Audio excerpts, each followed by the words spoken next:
Season संपत आल्यानंतर का असेना पण मटार पुलाव बनवण्याचा योग आला।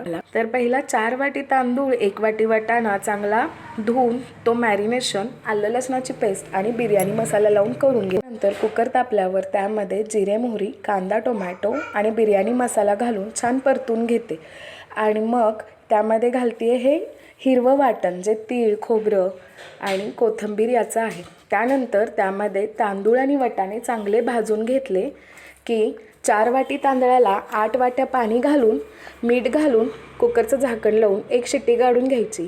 पाऊण वाटी पाणी कमी घातलं म्हणजे 8.5 ते पावणे 8 वाट्या पाणी घातलं तर भात छान मोकळा होतोय तयार।